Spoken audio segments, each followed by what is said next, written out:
Apakah bahasa Indonesia punya kemungkinan untuk punah? Oh, oke. Pertanyaannya berat nih sekarang nih. Apakah bahasa Indonesia punya kemungkinan untuk punah?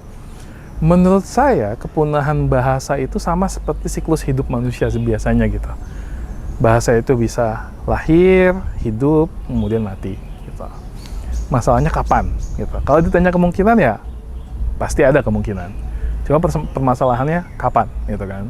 Kalau dilihat dari sekarang mungkin masih lama banget karena kita ini memiliki jumlah penutur yang sangat banyak. Karena salah satu kepunahan bahasa itu ditandai oleh penutur yang sudah sedikit. Nah itu aja udah nggak memenuhi gitu. Sebenarnya ada beberapa faktor sih yang menandai kepunahan bahasa. Kalau menurut UNESCO paling nggak ada 9. Yang pertama itu jumlah penutur. Terus jumlah penutur dibandingkan populasi gitu.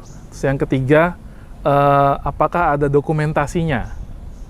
Nah, jelas bahasa Indonesia dokumentasinya banyak kan, karena kita merupakan bahasa tertulis gitu.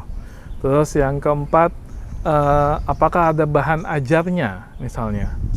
Terus apakah bahasa itu ditransmisikan ke generasi berikutnya? Nah ini dari 5 ini aja kita masih memenuhi semua gitu. Jadi menurut saya sih bahasa Indonesia masih sehat sih dari sudut pandang ini. Secara vitalitas bahasa Indonesia masih sehat. Nah sekarang pertanyaannya,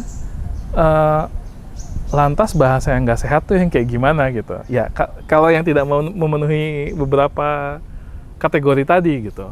Kadang ada bahasa yang penuturnya cuma 500 orang, 300 orang, dan itu pun sudah tidak diajarkan lagi ke anaknya misalnya. Nah berarti kan ada generasi yang terputus kan? Nah itu kemungkinan besar akan punah yang seperti itu. Jadi kepunahan bahasa sebenarnya itu ada banyak faktor yang terlibat. Misalnya pemerintah juga punya keterlibatan di situ.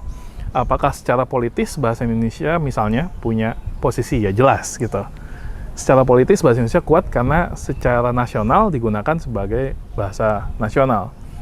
Itu dari secara politis saja udah kuat. Kemudian dari faktor eksternal lain juga misalnya di luar negeri misalnya kemarin bahasa Indonesia sudah mulai diterima untuk sebagai salah satu bahasa resmi di UNESCO misalnya.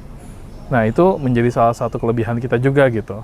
Artinya bahasa Indonesia secara status semakin kuat dan kita juga bisa bisa menggunakan bahasa Indonesia bahkan sampai ke UNESCO sekalipun gitu. Dan jadi artinya kita sudah tidak lagi bisa dianggap sebagai bahasa minoritas gitu, karena bahasa Indonesia bahasa yang penuturnya banyak gitu.